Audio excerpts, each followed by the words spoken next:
Bonjour à tous et à toutes. Nous reprenons notre cours de Tanya qui avait commencé avant les fêtes. Maintenant, après les fêtes de Tishri, nous allons repartir.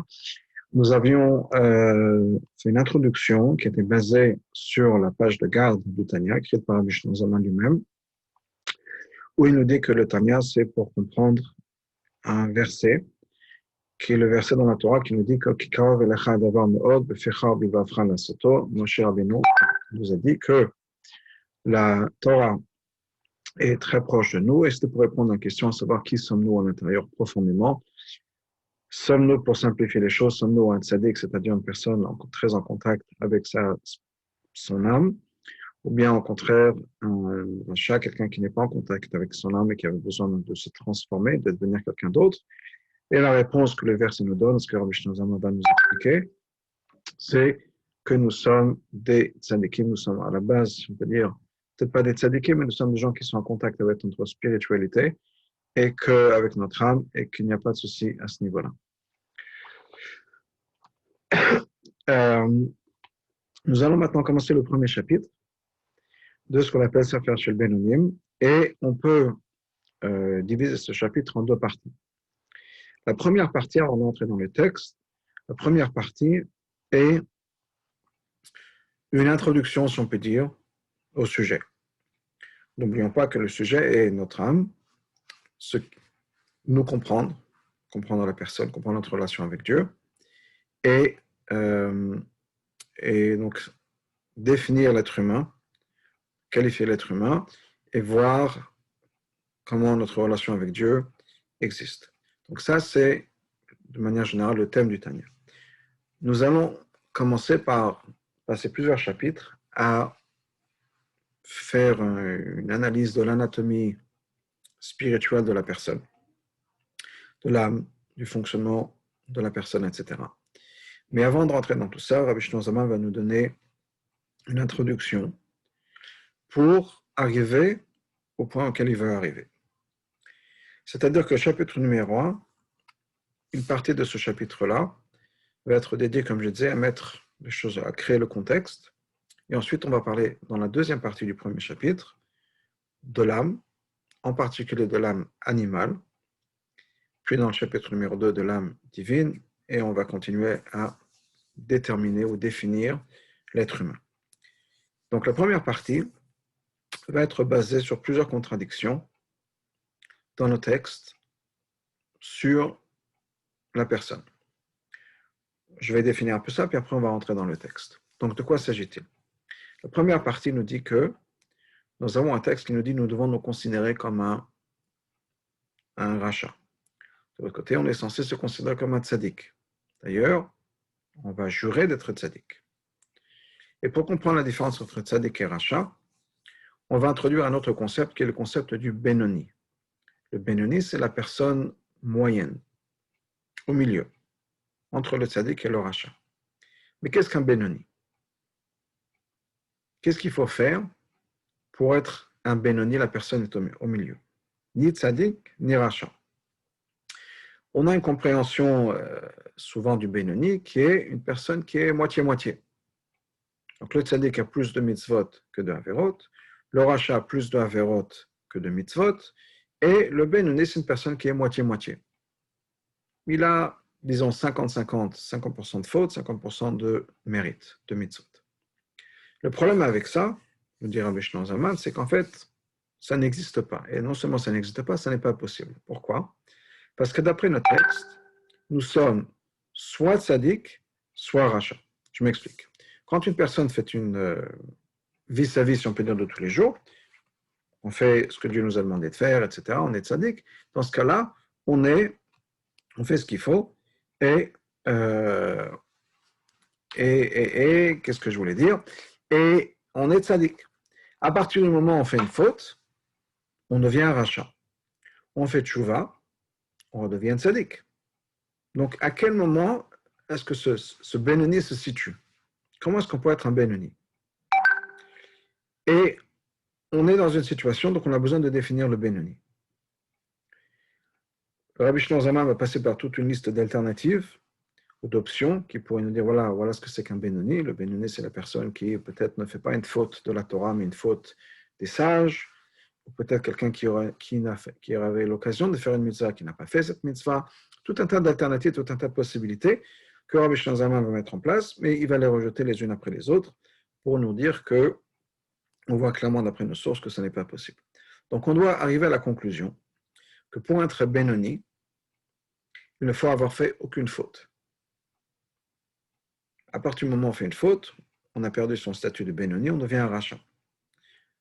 À partir du moment où on fait tchouva, encore une fois, on redevient un tzaddik. Donc être un Benoni, ce n'est pas quelqu'un qui fait de faute, parce que si on fait des fautes, on est un rachat.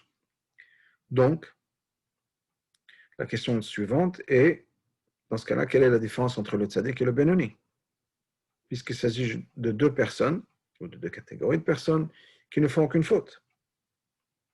Et là, on a besoin de rentrer dans l'analyse, on peut dire, de la personne à l'intérieur de soi. C'est-à-dire, il ne s'agit plus d'une question de halakha, ou d'action, qu'est-ce que la personne a fait ou pas fait. Il s'agit de quelque chose de beaucoup plus subtil, qui a à voir avec l'âme, la conscience, le psychique de la personne, qui va nous donner la différence entre le tzaddik et le Benoni. Deux personnes qui ne font aucune faute, mais pourtant le Benoni n'est pas tzaddik. Et pour faire ça, pour comprendre la différence, on a besoin donc de rentrer dans le profond de l'âme. Et c'est ce qu'on va faire dans la fin du chapitre 1 et dans les chapitres qui vont suivre. Alors, commençons avec le texte. Je vais prendre mon Tanya. C'est l'édition française, donc le français hébreu. Et dans cette édition, nous allons commencer avec le premier chapitre dans le texte. Ce premier chapitre est page 2. Les chapitres d'avant sont des chiffres romains. Donc, nous sommes donc la page 1 en français, page 2 en hébreu. Donc, Perek Aleph, Tanya. Donc, premier Perek. Et le Tanya donc commence avec le mot de Tanya, d'où le nom de l'ouvrage, Tanya. Tanya, c'est-à-dire qu'on nous a enseigné, nos sages nous ont enseigné dans une braïta. Une braïta, c'est différent d'une Mishnah. C'est quoi une Mishnah? Quand Moshe a reçu la Torah, c'est-à-dire le Sefer Torah que nous avons, la Torah écrite, il a reçu en même temps et en parallèle une explication, un commentaire de la Torah qu'on appelle donc la Torah Sheba'al Peh, la Torah orale.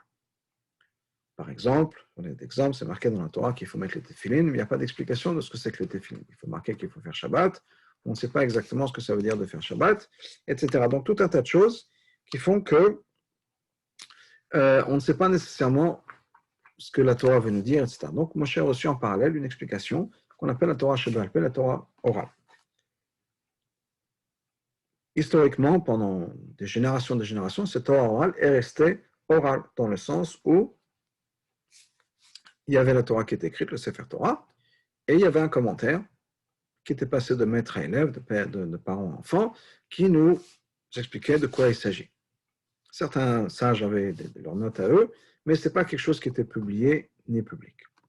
Arrive l'époque de l'occupation romaine, Rabbi Yehuda Hanassi, et Rabbi Yehuda Hanassi comprend qu'on a besoin de mettre ça par écrit parce que sinon on va tout perdre. Avec les tribulations de l'exil, etc., le moment est arrivé, on a besoin de mettre tout ça par écrit. Et il a demandé à ce que tous les sages de l'époque lui envoient leurs notes, les documents qu'ils avaient, etc., leurs notes personnelles. Et il a fait le tri de toutes ces notes-là, il les a mis en ordre, et c'est ce qu'on appelle la Mishnah. Donc la Mishnah, c'est le recueil de la Torah Sheba'al Peh, la Torah orale, mis à l'écrit. Certains textes, beaucoup de textes, n'ont pas été acceptés par Rabbi Yehuda Hanassi, ou bien n'ont pas été incorporés par Rabbi Yehuda Hanassi pour une raison ou une autre, parce que c'était peut-être trop long, ou c'était redondant. Quelle que soit la raison, il y a des textes qui ont resté à l'extérieur de la Mishnah. Ces textes-là, on les appelle la Braïta. Braïta, justement, ça veut dire à l'extérieur. Donc, c'est des enseignements des mêmes sages de la Mishnah, des mêmes sages qui avaient marqué leur tradition, leur étude orale, ils avaient pris leurs notes à eux, mais pour une raison ou une autre, Rabbi Yehuda Hanassi n'a pas pensé qu'il fallait incorporer ces textes-là en particulier dans le texte de la Mishnah, donc ils sont restés à l'extérieur, mais ça a été écrit par les mêmes sages qu'on va retrouver dans la Mishnah. La Gemara nous ramène entre autres beaucoup de ces braïtot. Donc, on a une braïta en Gemara de Nida, sauf Perek Gimel de Nida, la fin du 3e chapitre de Nida, qui nous dit la chose suivante. On fait jurer la personne, d'être un tzaddik et de ne pas être un rachat. Donc, avant que la personne vienne sur terre, si on peut dire, on va faire jurer la personne avant d'être née, d'être un tzaddik et de ne pas être un rachat. Et la Braïta continue en disant que même si le monde entier nous dit que nous sommes un tzaddik, considère-toi comme un rachat. Ça, c'est la Braïta. Okay? Donc, deux choses. Avant de naître, on a tous fait le serment d'être tzaddik et de ne pas être rachat. Et deuxièmement, même si le monde entier nous dit qu'on est un tzaddik, on doit se considérer comme un rachat. Deux points. C'est-à-dire que la vie, on a besoin de comprendre, nous dit Rabbi Shlomo Zalman. Il y a une question qui se lève. Hatnan, on a appris dans une Mishnah, dans le Pirkei Avot, Perik Bet, ne te considère pas comme rachat. Donc, le texte nous dit exactement l'opposé. On a une braïta dans la Gemara qui nous dit qu'il faut se considérer comme un rachat, même si le monde entier nous dit qu'on est un tzaddik. Et de l'autre côté, les Pirkei Avot nous disent de ne pas se considérer comme un rachat. Lequel est le vrai ou le bon? Deuxièmement, nous dit Rabbi Shlomo Zalman, c'est une question de logique. Gam im yeh benav keracha. Si on va se considérer comme un rachat, qu'est-ce qui va se passer? D'une chose, yera levavo, soit on va devenir amer, de mauvaise humeur, si on peut dire, on va se sentir pas bien. On va devenir triste. On ne pourra plus servir Hachem dans la joie. Donc, un des résultats de se considérer un rachat, quoi qu'il arrive, avec tous les efforts qu'on fait, on va toujours être un rachat, on va toujours être quelqu'un de pas bien. Ça va nous amener à la déprime, on ne pourra pas servir Dieu dans la joie. De l'autre côté, une autre possibilité, si on ne va pas du tout devenir déprimé, au contraire, mais dans ce cas-là, on peut se dire, dans ce cas-là, je n'ai rien à faire. On peut devenir léger, si on peut dire, dans notre relation avec Dieu, en disant, de toute façon, quoi qu'il arrive, je serai un rachat, pourquoi faire des efforts? Je serai toujours un rachat, alors autant que je profite de la vie. Donc, il y a deux résultats, ce que Rabbi Shlomo Zalman nous dit, c'est que de se considérer comme un rachat, d'abord, ça va contre les Pirkei Avot, mais deuxièmement, il n'y a rien à gagner. Soit on va déprimer en disant j'y arriverai jamais, et la déprime, c'est quelque chose qui ne va pas nous aider à servir Hachem parce qu'on a besoin d'être dans la joie quand on sert Hachem, soit on ne va pas déprimer, on n'en a rien à faire. En disant de toute façon, j'y arriverai pas, de toute façon, ce n'est pas pour moi, et c'est tout. Donc, on a besoin de comprendre cette idée-là. Se considérer comme un rachat, ne pas se considérer comme un rachat. Pourquoi? Qu'est-ce qu'on gagnerait à se considérer comme un rachat, etc.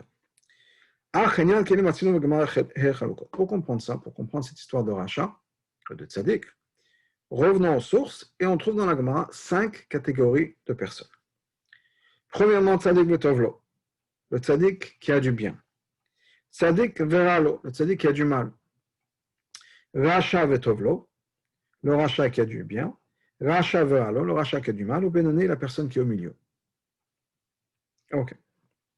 Donc, tzaddik betovlo dans le contexte de la Gemara, c'est quoi? C'est qu'un tzaddik qui a une vie agréable. Tout va bien dans sa vie. Il y a le tzaddik qui a des problèmes, des difficultés dans sa vie. C'est la même chose dans le rachat. Puis et la Gemara explique. Tzaddik betovlo, tzaddik amo. Le tzaddik qui a une bonne vie, c'est le tzaddik parfait, complet. Le tzaddik qui a du mal. Tzaddik sheno gamo, c'est un tzaddik qui est imparfait, incomplet. Et donc, il y a des choses dans sa vie qui accrochent. Ça, c'est ce que la Gemara explique. Donc, on a maintenant tzaddik betovlo, tzaddik veralo. On a un parallèle avec tzaddik gamo, tzaddik sheno gamo. Un tzaddik parfait, un tzaddik qui n'est pas parfait. Baraya memna parashat mishpatim. Dans le Raya Memna, c'est une partie du Zohar, une section du Zohar. Donc, sur la parasha de Mishpatim, Piresh, il explique. Tzadik veralo, c'est de quoi Tzadik qui a du mal. Shara shebo kafuf letov chulu. Il a du mal à l'intérieur de lui. C'est ça que ça veut dire qu'il a avoir du mal. C'est pas qu'il a une vie, ça va au-delà de ça. C'est pas comme la Gemara nous dit juste, c'est qu'il a des difficultés dans la vie. C'est Tzadik veralo, ça veut dire qu'il a du mal à l'intérieur de lui-même. Ce qui correspond à ce que la Gemara dit, ce n'est pas un tzaddik qui est complet, tzaddik gamo. Il n'est pas tzaddik gamo, c'est un tzaddik sheno gamo. Donc il a encore une existence de mal à l'intérieur de lui, mais ce mal est complètement penché, si on peut dire, soumis au bien. Okay? Subordonné à sa bonne nature. Okay? Donc le mal est complètement soumis ou subordonné à sa nature. Mais, comme la Gemara nous dit, il a du mal à l'intérieur de lui.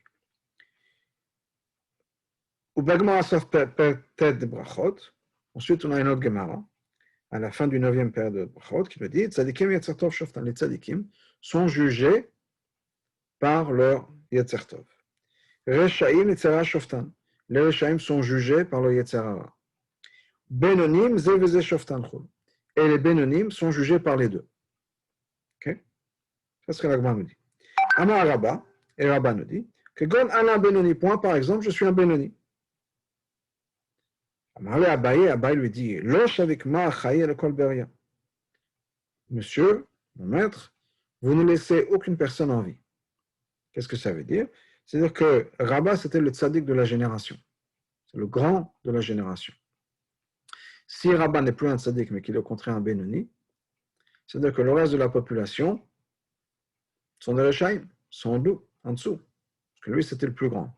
Si le plus grand de sa génération, ce n'est qu'un Benoni, donc il n'y a pas de tzaddikim, on est tous des Rechaim, dans ce cas-là, personne ne mérite la vie. Ou bien une autre explication, c'est que si Rabba, le grand de la génération, est un Benoni, il n'y a pas de tzaddikim, le monde ne peut pas exister sans les tzaddikim, donc on va tous périr. Le monde va périr. En tout cas, Rabba nous a dit lui, c'est un exemple de Benoni. On va savoir un exemple d'un Benoni. Qu'est-ce qu'un Benoni? Rabba dit, voilà, moi je suis un exemple d'un Benoni, je suis un Benoni. Ok. On a besoin de comprendre tout ça, clairement. Qu'est-ce que c'est qu'un tzaddik? Tzaddik vetovlo, tzaddik veralo, le Benoni, le Racha vetovlo, le Racha veralo. Exactement de quoi il s'agit. On a des interprétations différentes entre le Zohar et la Gemara, Rabba. Tout ça, on a besoin de comprendre. Les gars, un autre point qu'on rajoute. La ville Mashamar Yov Baba Batra Perek Aleph. La Gemara dans Baba Batra nous ramène une chose que Yov a dit. Qu'est-ce que Yov a dit? Ribono shel olam, maître du monde. Barata tzadikim, barata reshaim. Tu as créé des tzadikim, tu as créé des reshaim. Vaha tzadik verasha lo kama. On sait que un tzadik et rasha n'a pas été décidé. Ça veut dire quoi? On n'a pas été dit, on n'a pas été décidé.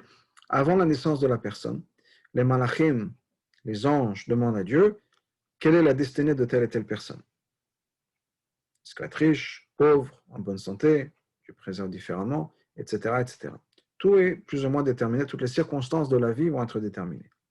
Il y a une chose qui n'est pas déterminée, ça c'est, est-ce que la personne sera un tzaddik ou un rachat?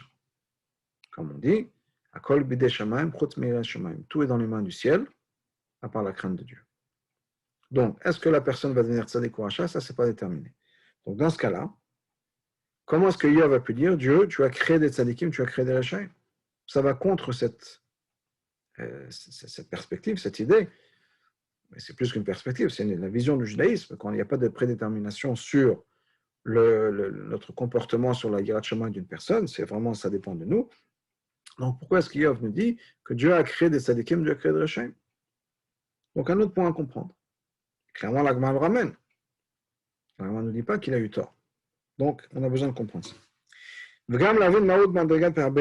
Et aussi, on a besoin de comprendre qu'est-ce que est essentiellement, le niveau d'un Benoni. Qu'est-ce qu'un Benoni? Clairement, ce n'est pas une personne qui est moitié-moitié. Moitié mérite, moitié avérat. Parce que si c'est le cas, comment est-ce que Rabba a pu faire l'erreur de dire qu'il est un Benoni? Benodai, on sait, dès lors passé pour même ça, il ne s'est jamais arrêté d'étudier, au point où l'ange de la mort n'a pas eu accès à Rabba pour le tuer, parce qu'il était toujours en train de faire une misva, toujours en train d'étudier. Comment est-ce qu'une personne comme ça aurait pu faire la moitié de sa vie d'Averot? Ça veut dire quoi la moitié de sa vie d'Averot? Ça veut dire, pour donner des exemples, qu'il fait un Shabbat sur deux, un repas sur deux et pas caché. C'est pas possible. Un jour il étudie la Torah, un jour il n'étudie pas la Torah. Au point il aurait passé 50% de sa vie à faire des fautes. Impossible, inimaginable. C'est quelqu'un qui n'a pas arrêté d'étudier la Torah tout le temps. L'ange de la mort n'a même pas eu accès à lui pour pouvoir le tuer, c'était compliqué, parce qu'il est toujours en train de faire des mésotes, etc. C'est pas quelqu'un qui a passé 50% de sa vie à faire des fautes. Donc, il y a quelque chose qu'on a besoin d'expliquer. Maintenant, de dire que Rabba était humble en disant oui, moi je ne suis qu'un Benoni, c'est pas de l'humilité de dire je ne mange qu'à chaque un repas sur deux, je ne fais qu'un Shabbat sur deux. c'est le tzaddik de la génération, il faisait tous les Shabbats, il mangeait tous ses repas cachers. Donc, ce n'est pas que par humilité, il disait oui, je ne suis qu'un Benoni. C'est un mensonge. Donc, exactement, qu'est-ce que ça veut dire qu'est-ce que c'est qu'un Benoni? Pourquoi est-ce que Rabat dit que lui, il est l'exemple du Benoni? On veut savoir ce que c'est qu'un Benoni? Ben, comme moi. Il y a quelque chose ici qui nous dit que le Benoni n'est pas aussi simple qu'on l'accepterait, qu'on comprend de manière générale. Donc, le Benoni, encore une fois, c'est personne moyenne. Et là, on va rentrer donc dans toute une liste de possibilités de dire qu'est-ce que c'est qu'un Benoni. Clairement, moitié-moitié, c'est pas possible. Au-delà de ça, quand quelqu'un fait une avéra, on fait une faute, on est un rachat complet. Si après on a fait tchouva, on devient un tzaddik complet. Même quelqu'un qui transgresse une petite avéra de chachamim. Mikre racha, on l'appelle un rachat. Comme c'est marqué dans le deuxième chapitre de la Gemara Yevamot, ou Kama Denida, dans le premier chapitre de la Gemara Nida.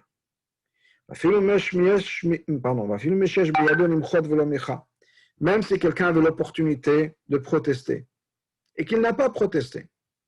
Donc, il ne s'agit pas de quelqu'un qui a fait une faute. Ça n'est pas un Benoni. Il ne s'agit même pas de quelqu'un qui a fait la faute, une faute qui est des sages, un interdit des sages. C'est toujours pas un Benoni. Maintenant, on ne peut pas dire que non plus que c'est quelqu'un qui avait la possibilité de protester et qu'il a vu quelqu'un faire une faute et qui n'a pas empêché la personne. Et ça, ce serait le Benoni. Non, on est toujours un rachat. Quelqu'un qui avait la possibilité de stopper quelqu'un de faire une avéra qu'il n'a pas fait, et on l'appelle rachat, le père Gvav de Shavuot dans le 6e chapitre de Shagma Shavuot. À plus forte raison, si quelqu'un avait la possibilité de faire une mitzvah, qu'il pouvait faire. Par exemple, quelqu'un qui avait l'opportunité d'étudier la Torah et qui ne le fait pas. Allah d'Ashur Azam, les sages appliquent sur ce genre de personnes le verset qui dvar Hashem biza. Il a rejeté, il a méprisé la parole de Dieu. Hachet ikaret, il va être coupé, retranché du monde. Pshita, avec une punition tellement sévère, c'est clair, des mikre rachat fait mauvais et sur des rabanan, c'est quelqu'un qu'on appelle un rachat encore plus que quelqu'un qui a transgressé un interdit des rabanan. Donc là, ce n'est même pas quelqu'un qui a fait une avéra, c'est quelqu'un qui n'a pas fait de mitzvah. Il avait une opportunité de faire une mitzvah, il ne l'a pas faite. Toujours un rachat. Donc, tout ça pour dire quoi? Al-Kochach, on est obligé de dire que le Benoni, c'est quelqu'un qui n'a même pas la faute de Bitul Torah. Il faut savoir que la faute de Bitul Torah, c'est quelqu'un sur lequel la Gemara nous dit que presque tout le monde fait cette faute-là tous les jours. Et étant donné qu'il s'agit de quelqu'un qui est ce qu'on appellerait dans nos termes à nous un tzaddik, quelqu'un qui ne fait jamais aucune faute, même pas d'avoir perdu une minute de son temps de ne pas avoir étudié. Donc, clairement, le Benoni, c'est quelqu'un qui ne fait aucune faute, du tout. Non seulement ça, il n'a jamais raté l'occasion de faire une mitzvah. Jamais. Même une minute d'étude de la Torah, 30 secondes d'étude de la Torah qu'il aurait pu faire, qu'il n'a pas fait, il n'a jamais fait cette faute-là. Il a toujours profité de toutes les mitzvot. S'il fallait protester parce que quelqu'un d'autre allait faire une avéra, il l'a fait, etc. Donc, aucune faute. C'est pour ça que Rabat peut dire je suis un Benoni. Clairement, ce n'est pas quelqu'un qui faisait 50% de sa vie d'avéra. Au contraire, c'est quelqu'un qui n'avait jamais fait aucune avéra. Et là, dans ce cas-là, Rabat dit ok, je n'ai jamais fait aucune avéra. Est-ce que je me considère comme tzaddik? Non. Je ne suis qu'un Benoni. Mais au moins, on comprend pourquoi il pouvait penser ça. Parce que pour être un Benoni, il ne faut jamais faire d'avéra. Donc, on n'a pas encore une définition 100% de Benoni. On n'a pas encore une définition claire, une différence nette entre la différence entre le tzaddik et le Benoni. Mais une chose on a acquis, c'est que pour être un Benoni, il faut n'avoir fait jamais aucune faute. Et c'est pour ça que Rabat a pu faire cette erreur. Ah, on a cette idée, c'est pas juste une idée, c'est marqué dans les Sfarim, que moitié-moitié c'est un Benoni. Par exemple, On vient de finir le mois de Tishri. Et on nous parle que Rosh Hashanah, dans le mois de Tishri, le Rosh Hashanah, les tzadikim sont inscrits dans le livre de la vie, les Rishaim sont inscrits dans l'autre livre, et les Benonim, on attend jusqu'à Yom Kippour. Jusqu'à Yom Kippour. Et là, c'est quoi le Benonim? C'est les gens qui ont moitié-moitié. Donc, c'est marqué dans l'Israël, ce concept-là, que d'être un Benoni, c'est quelqu'un qui est moitié-moitié. Et non, il faut comprendre ça. Quand on nous dit que moitié-moitié, c'est le Benoni, et que quand quelqu'un a la majorité de mérite, on l'appelle un tzadik, on a emprunté ce terme de tzadik et de Benoni, mais ce n'est pas un terme qui est parti de l'essence même du caractère de la personne, parce qu'on n'a pas une définition de la personne, c'est un terme qui a été emprunté. Pourquoi? Parce que quand une personne va être jugée, on juge la personne après que la majorité. Tzadik bedino. Donc on l'appelle un tzadik, ça veut dire quoi? Tzadik, ça vient du mot de tzadek aussi. La justice. On l'a justifié. Il a gagné son jugement. Il a gagné son jugement. Donc on se sert du mot de tzadik, tzadak bedino. Il a gagné le jugement. De l'autre côté, il y a le Benoni, qui n'est pas encore là, il n'a pas encore gagné le cas. Mais ça ne veut pas dire que c'est vraiment la définition de la personne. C'est un terme emprunté. Mais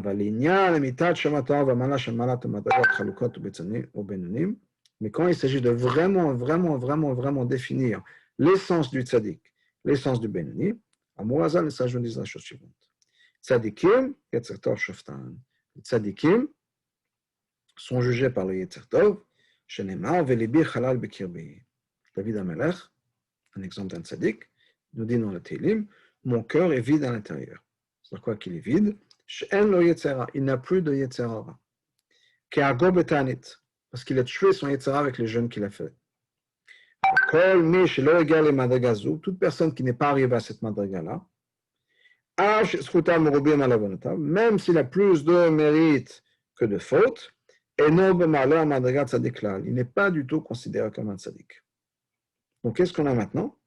On a un début de définition du Benoni et du tzaddik. Le tzaddik, c'est quelqu'un qui n'a plus d'Yetzer Hara. Non seulement il se comporte à 100% comme il faut, il n'a plus de Yetzer Hara. Il n'est plus tenté de faire des fautes. Ça, c'est le tzaddik. Comme David HaMelech dit, mon cœur est vide à l'intérieur, il n'a plus d'Yetzer Hara, il s'est débarrassé du Yetzer Hara, etc. Okay? Toute personne qui n'est pas arrivée à ce niveau-là n'est pas un tzaddik.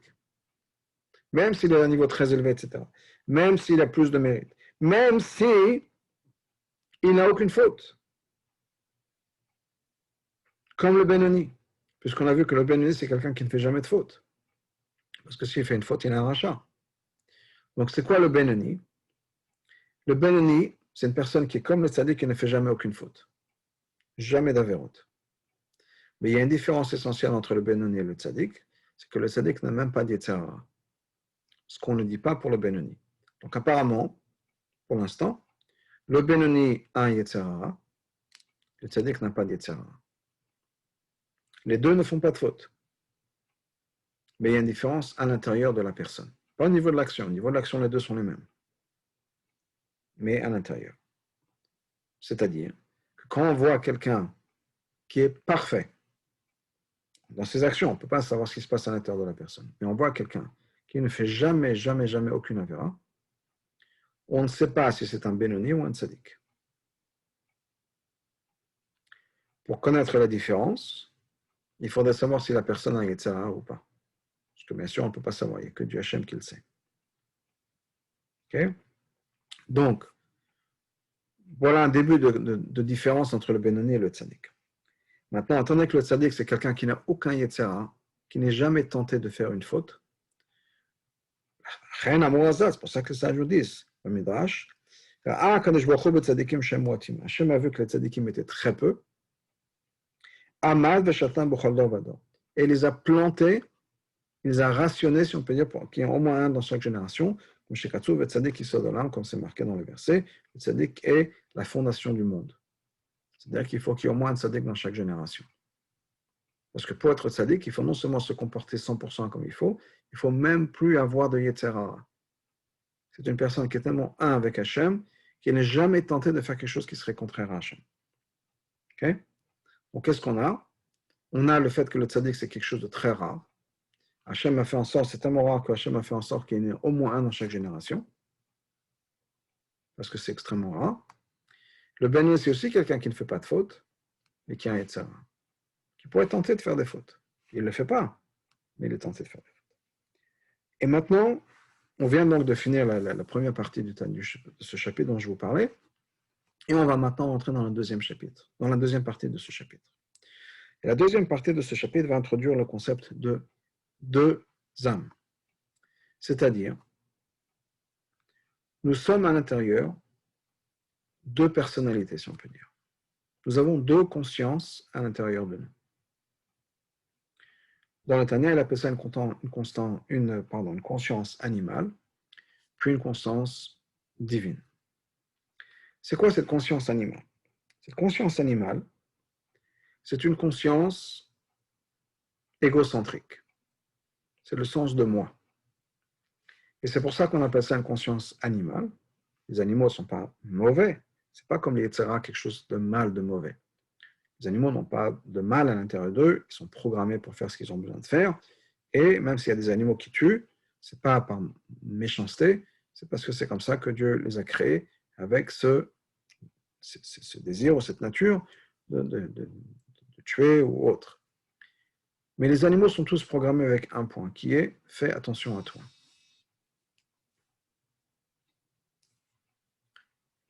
Fais attention à toi. Donc, on a une conscience à l'intérieur de nous qui nous dit la même chose. Pense à toi, fais attention à toi. Pour les animaux, fais attention à toi, ça veut dire trouve à manger, sois en sécurité, il faut propager l'espèce. Mais pour la personne, on a bien sûr ces mêmes choses-là, mais c'est des fois un peu plus sophistiqué. Okay, nous avons cette échelle de besoin chez l'être humain, qui est la première chose qu'on a besoin d'être sans la sécurité, qui est un besoin partagé avec les animaux. On a besoin d'avoir à manger, à dormir, etc., protéger des éléments. C'est peut-être un peu plus unique à l'être humain d'avoir un chez soi, mais on a ces besoins. Mais on a aussi d'autres besoins.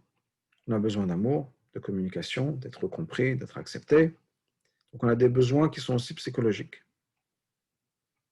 Ça fait partie des besoins de l'être humain. On a aussi le besoin de donner un sens à sa vie, qui est encore un besoin humain et un besoin raffiné de l'être humain. C'est-à-dire qu'on veut faire en sorte que notre vie ait un sens. Pourquoi est-ce qu'on est sur Terre? On n'est pas là juste pour manger et boire pendant 120 ans, puis après on repart. On voudrait laisser quelque chose derrière nous. D'avoir un message qui va passer, transmis par nos enfants, à nos enfants, à nos petits-enfants, etc. On veut pas, donc on va avoir fait créer un changement sur Terre. Mais tout ça, ça fait partie de mes besoins en tant qu'être humain. L'âme n'a aucun de ces besoins. L'âme n'a pas besoin d'être respectée, n'a pas besoin d'être aimée, n'a pas besoin d'avoir toutes ces expériences, de laisser un message sur Terre. L'âme a besoin que d'une seule chose, faire la volonté de Dieu. C'est tout. Et ça va être le côté divin de notre personne. Nous avons une partie de nous-mêmes qui est là pour une seule chose, faire la volonté de Dieu. Mais, et c'est avec ça qu'on va commencer, nous avons une autre partie de notre existence qui est j'ai besoin de penser à moi. Et encore une fois, avec toute cette échelle de besoins, du besoin les plus bas aux besoins les plus raffinés, et les plus fins, les plus subtils. Okay? Pour revenir à ça, les besoins les plus bas, ça peut être je veux quelque chose, tu l'as, je te le prends. C'est une avéra claire. Voler n'est pas quelque chose qui est acceptable. On a fait quelque chose qui est contraire à la Torah, contraire à la volonté de Dieu, pour satisfaire ses envies et ses besoins. Mais il peut y avoir encore une fois des choses qui sont beaucoup plus fines, beaucoup plus subtiles, qui pourraient même être des mitzvot. Et pourquoi est-ce que je le fais? On peut avoir dans la tzedaka, on peut avoir de tout un tas de choses, des gens qui s'occupent de la communauté, des gens qui donnent leur vie à la communauté. Mais au bout du compte, ils le font pourquoi? Peut-être pour satisfaire un besoin qui est je veux avoir créé une différence. je veux avoir eu un impact sur le monde dans ma vie. Et dans ce cas-là, ça devient quelque chose d'égocentrique qui est fait pour soi. Pas d'égoïsme, mais d'égocentrique dans le sens où je suis le centre, mon ego, mon existence, mon identité est le centre de mes actions. Il faut dire, on va arriver à la fin du chapitre 1, on en parlera un peu plus, que, généralement parlant, tout être humain fonctionne comme ça. Généralement parlant. On fait des choses, même si c'est des bonnes choses, pour répondre à un besoin qu'on connaît. Et encore une fois, ça peut être le besoin de je veux avoir le Gan Eden, je veux avoir le paradis. Ça peut être je veux accomplir ma mission sur Terre, je veux faire en sorte que Dieu soit fier de moi, je veux avoir fait. Mais c'est pour moi. Je veux me sentir accompli. Je veux me sentir satisfait, je veux me sentir avoir accompli ma mission pour laquelle mon âme est venue sur Terre, etc. Mais mon existence est très profondément attachée à mes actions. L'essentiel, c'est d'avoir fait les actions, qu'on ait donné la tzedaka, quelle que soit la chose qu'on a fait. Mais, de manière générale, on fait ce qu'on fait parce que ça correspond à quelque chose qui pour nous est important. C'est important d'avoir eu un impact sur le monde, c'est important d'avoir eu un impact sur la communauté, c'est important d'avoir changé des choses, c'est important d'avoir élevé des enfants. Tout ça, ce sont des enfants qui sont bien élevés, etc. Ce sont des personnes droites et honnêtes. Et tout ça, c'est vrai. Mais je le fais pourquoi? Parce que dans ma tête, c'est quelque chose qui est important. Je ne le fais pas parce que ça correspond nécessairement à la volonté de Dieu à 100%, même si je n'y crois pas. Je fais ce genre de choses parce que pour moi, c'est important. Dans cette approche-là, ça fait partie de ce qu'on appelle l'âme animale. Une fois, pas de manière péjorative, ou négative ou basse, on reconnaît que c'est quelque chose de très beau, de très noble, mais la base est fais attention à toi. Fais des choses qui te correspondent. Et pour un être humain, encore une fois, faire des choses qui nous correspondent, ce sont des choses qui sont beaucoup plus raffinées que pour un animal. Donc on a ce genre de choses. On a encore une fois deuxième conscience, on en parlera dans le deuxième chapitre, qui est la conscience divine, qui est j'ai rien besoin, je ne suis pas là pour ça, je n'ai même pas demandé à venir sur Terre, on n'est pas là pour ça, je suis là pour faire la volonté de Dieu. Et encore une fois, pas nécessairement parce que je pense que c'est important de faire la volonté de Dieu. Ça ne rentre même pas dans la tête. Du côté de l'âme divine ne va même pas prendre la décision de dire c'est important pour moi de faire la volonté de Dieu. C'est normal. Il n'y a pas de jeu dans le moi dans cette réflexion. Dans l'âme animale, le moi est très important. Et c'est le centre de tout. Alors, revenons dans le texte. On va commencer la première partie de cette deuxième section de Perek Aleph. Donc l'explication des choses est la suivante. Basé sur ce que Rav Chaim Vital, qui était l'élève principal du Harizal, Tzfat, au Moyen-Âge, écrit dans le Shara Kedusha, ou Betrem Shalom Perek Bet. Chaque juif, tzadik ou racha, on a tous deux âmes, deux consciences. Parce que le pasuk nous dit, pardon, Neshamot aniasiti, j'ai créé des neshamot, c'est un pluriel. La minorité du pluriel, c'est deux, c'est le minimum. Il y a deux consciences. Nefesh achad mitzad aklipa v'sitra achra. Il y a un état de conscience qui est du côté de la klipa et sitra achra de l'autre côté. On va expliquer ça. C'est une conscience qui va s'habiller dans le sang de la personne. Pour donner la vitalité et la vie au corps. La vie de la chair est dans le sang. Et à partir de cette conscience-là, qui est une conscience qui vient du monde de la klipa, on va expliquer ce que c'est que la klipa, et qui est une conscience qui vient donc du côté négatif, si on peut dire, conscience égocentrique, ça va donner naissance à tout un tas de mauvaises choses chez la personne. Revenons au concept de klipa.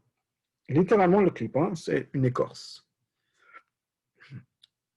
Et quelle est l'idée de l'écorce? L'idée de l'écorce, c'est quelque chose qui va couvrir ce qu'il y a à l'intérieur.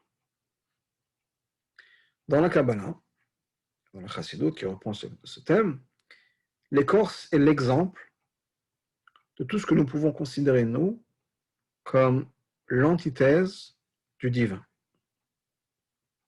Pourquoi? La vitalité, la vie de chaque chose dépend de Dieu. On l'a appris dans la paracha de Bereshit, Bereshit bara Elokim et Hashem et Haaretz, au commencement Dieu a créé le ciel et la terre. C'est Dieu qui a tout créé. Non seulement ça, nous disons dans la prière, tous les matins, Dieu crée chaque jour, nous dit le Baal Shem Tov, c'est chaque moment, c'est pas juste chaque jour, la création du monde. Les choses, la raison pour laquelle les choses existent, c'est parce que Dieu est constamment en train de les recréer.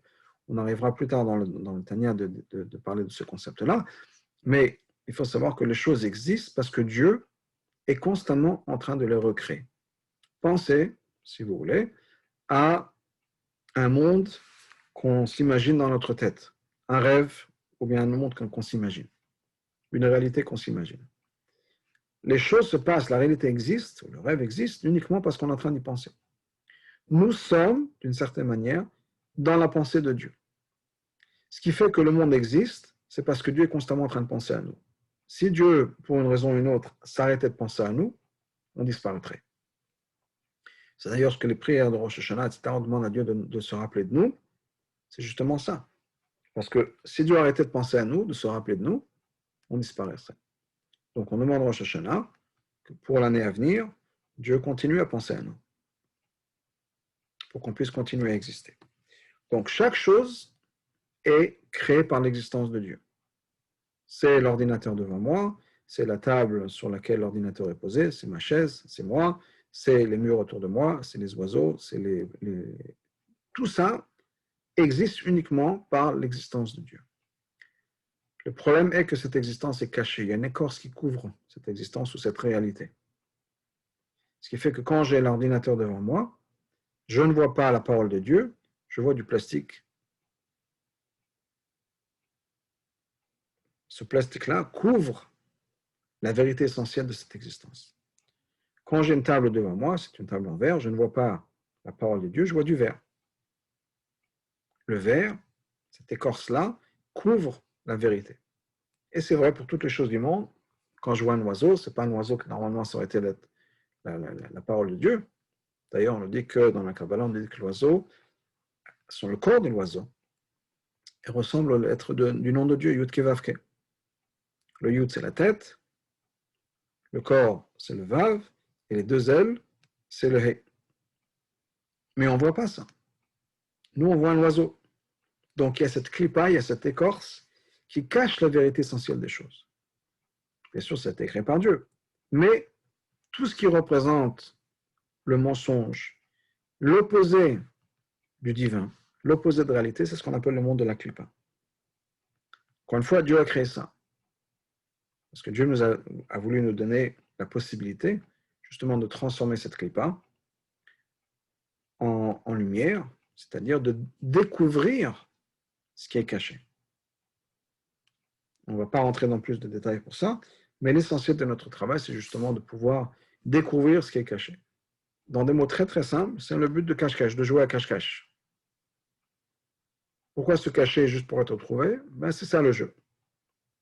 Et comme le Maguide de Mesrich l'a dit, Dieu, d'une certaine manière, joue à cache-cache avec nous, à ne pas nous décourager, de continuer à chercher. Mais il y a dans cette couverture qui fait que Dieu est caché, le but de la création, qui est de découvrir justement Dieu de nous-mêmes. Pas que Dieu s'impose, pas que Dieu se révèle. Que cette découverte vienne de nous, que nous, en tant qu'êtres humains, découvrons la vérité essentielle qui est l'existence de Dieu partout. Et pas juste qu'on y croie, mais que ce soit notre expérience à nous. Donc en tout cas, nous avons une autre âme qui justement vient de cette nature de la Klippa, vient de cette vérité, si on peut dire pour elle, c'est pas une vérité essentielle, qui est sa vérité, sa manière de voir les choses, son psychique, si on peut dire, c'est quoi? C'est que Dieu n'existe pas, mais que l'existence de Dieu est vraiment cachée. Et ce qu'on voit, c'est quelque chose de superficiel. Donc on ne voit pas l'existence de Dieu, on n'est pas conscient de l'existence de Dieu. J'ai qu'une partie de moi-même qui n'est pas conscient de l'existence de Dieu, qui est conscient du superficiel. Mon expérience est le superficiel. À partir du moment où mon expérience est le superficiel, qui est bien sûr un mensonge, il y a tout un tas de choses qui vont découler de ça, Et donc, on dit qu'il y a, par exemple, Memena Baot Kalamidot Rot, Maba Yisodotayim. De là vont venir 4 caractères essentiels qui sont mauvais. Aïnou, Kaas, Vegava Misoda Shenigba Lemala. Par exemple, on parle dans la tradition juive de 4 éléments, ce n'est pas juste la tradition juive, c'est une tradition ancienne, de 4 éléments qui sont à la base de chaque chose, le feu, l'eau, l'air et la terre. Alors, il y a l'élément du feu, qui est l'élément de la klipa, donc le côté superficiel du feu qui est quoi? Le feu, ça représente les choses qui montent en haut, c'est comme la colère qui monte, l'orgueil, où on se monte, se remplit d'air, si on peut dire. Okay? C'est le feu, c'est quoi? C'est le côté klipa, le côté superficiel, mensonger du feu. Ça nous donne la colère. Il y a les plaisirs de la vie, les joies de la vie, qui viennent aussi de cet élément de klipa. Et ça vient du côté de l'eau, de l'âme. Pourquoi est-ce qu'on dit que c'est l'eau? Parce que l'eau fait pousser tout un tas de plaisirs. Donc, les plaisirs à l'intérieur de nous, le fait qu'on soit plus intéressé à se faire plaisir qu'à faire ce qui est important, ça vient de ce côté superficiel de l'eau qui nous donne source de plaisir. Ensuite, il y a toutes les choses qui sont de l'air, qui ne sont rien du tout. Et encore une fois, du côté clipat de ça. Côté superficiel, qui est quoi? Se vanter. Tout ça sont des choses qui n'ont pas de raison d'exister. Des paroles pour rien. On perd son temps à raconter des histoires, n'importe quoi. C'est de l'air. C'est vide. Ça vient de ce côté clipat de l'air. Atzlut, misodafin. Ensuite, il y a l'élément de la terre qui est lourd, qui tombe. Ça, c'est quand nous, on est lourd. La paresse, on a du mal à se bouger. Ça vient de ça aussi. Vegam, midot torot shebeteva kol Israël. Et aussi, toutes les bonnes midot qui viennent de par la nature du peuple juif. Par exemple, le fait qu'on a pitié des gens, qu'on veut être gentil. Ça vient aussi de ce côté de notre âme qui est klipa. D'Israël, on fait jouer des klipas, mais klipa noga, parce que chez le peuple juif, on a une klipa aussi, on a une âme qui vient de la klipa, mais ce n'est pas une klipa qui est mal, négative, c'est une klipa noga translucide. On va expliquer ça. Qui a aussi du bien à l'intérieur. De cette klipa-là, elle a aussi du bien, et ça vient du concept de l'arbre de la connaissance du bien et du mal. Donc, qu'est-ce qu'il dit? Deux points.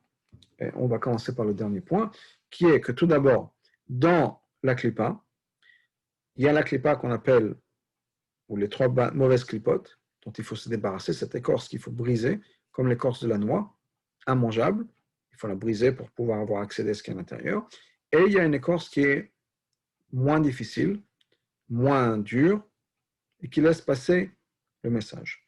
Zohar nous dit, en parlant de la noix, qu'il y a effectivement cette klipa, cette écorce dure de la noix qu'il faut briser et se débarrasser. Puis ensuite, il y a une petite peau sur la noix même. Ça, c'est, Zohar nous dit, comme la klipa noga. On peut voir à travers cette petite peau quel est le fruit en dessous. On le voit très bien. Mais ça cache quand même le fruit. Donc on a dans la klipa, il y a une klipa qui est négative, c'est toutes les choses qui sont interdites, et une klipa qu'on appelle noga, qui sont les choses du monde. Manger, boire, tout ce qui est cachère, choses qui ne sont pas interdites, comme une pomme.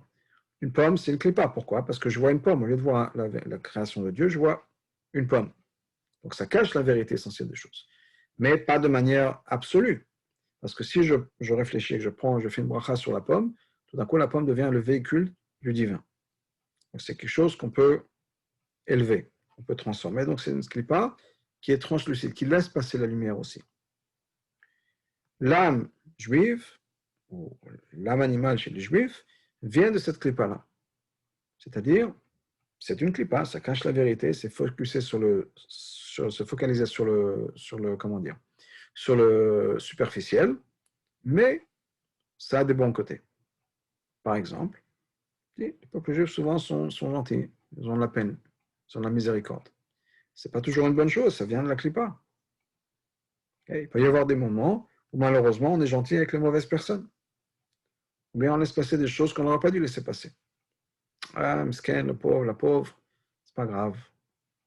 Alors peut-être que ce n'est pas une bonne chose de laisser passer. Comme pour la discipline des enfants. On a besoin de discipliner ses enfants. Pas dire oui, il est petit, il est comme ci, il est comme ça, c'est pas grave. c'est pas leur rendre service. Donc c'est vrai que des fois on est gentil, mais des fois la gentillesse, ça vient de quelque chose qui n'est pas bien. Ça vient du monde de Klippa. Donc on va s'arrêter là pour aujourd'hui.